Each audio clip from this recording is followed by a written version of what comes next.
How's it going, everybody? It's Ty Feast with Outdoors in the Bluegrass, and I'm about to teach you how to tie the best all-around fishing knot.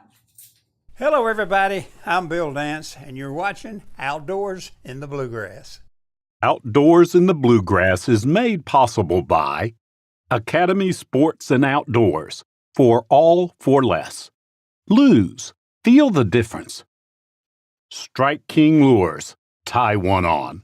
Digital EFX Wraps, advertise the wrap way.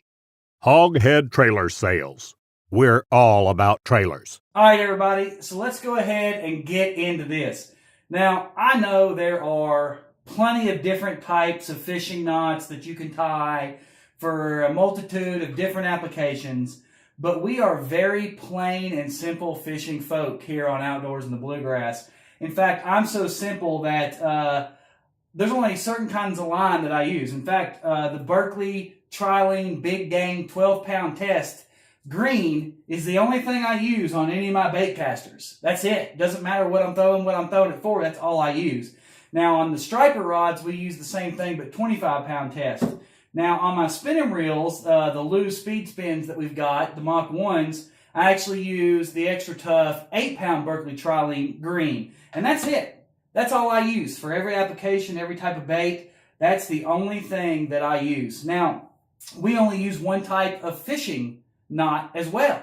No matter what we're tying on, whether it's a big old huge Strike King 10XD or a small 32-ounce jig head for a Freaky Frank or just a simple panfish hook, I tie the same exact knot every single time, no matter what I'm doing. And I actually learned this knot from my brother Scott years ago when I was little, and I've been using it nonstop. And I'm not exaggerating, folks, when I tell you this knot has never broke off on me when I'm reeling in a fish. Doesn't matter what kind of fish I've been reeling in. You see me last year, I snagged within legal time frames. There's certain times of the year when you're able to snag. I snagged a huge carp just off of a simple treble hook. This is the knot I used. 4, 3, 5-pound bass, this is the knot I use. White bass, this is the knot I use. Brim, bluegill, this is the knot I use. Trout, this is the knot I use. Non-stop, no matter the application, this is the knot I use. And it has never failed for us. And even when I get hung on a rock or a stump or a tree limb or something and have to break it off, when the line finally does snap, it doesn't snap at the knot. It'll snap, 2 to 3 inches above the knot, if not a little bit further up. This knot never snaps. Now, it's real simple. We're going to demonstrate this on a little bit heavier of a bait, which any bait or anything that has weight to it, this is a simple thing to do. And if you have a lightweight hook that you're tying this on, I usually just take a split shot weight and pinch it to the end of the hook to give it some weight so that we can tie this thing on. Now, it's real simple. You're obviously going to I got my Lew's Laser MG speed spool and a 7-foot rod combo here, and I got a Strike King 10XD. Now, you feed it through the eyelet, obviously, and you're going to bring it up. Give yourself a good amount of line. I usually give myself like 8 or 9 inches of line of the dead lead right here. You see how it goes like that? Then I come down about 2 to 3 inches, and I pinch both of them, leaving me somewhere in the neighborhood of about half the amount of line, about 4 inches. And I got the dead end hanging here, and both lines are pinched.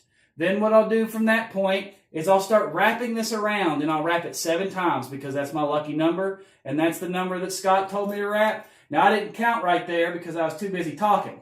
Now, when you do that, you've got your dead line, and it leaves this little hoop up here. You take the dead line, bring it through that hoop, grab that dead line, grab your bait, and pull the dead line, and it creates a little swivel of knots right there.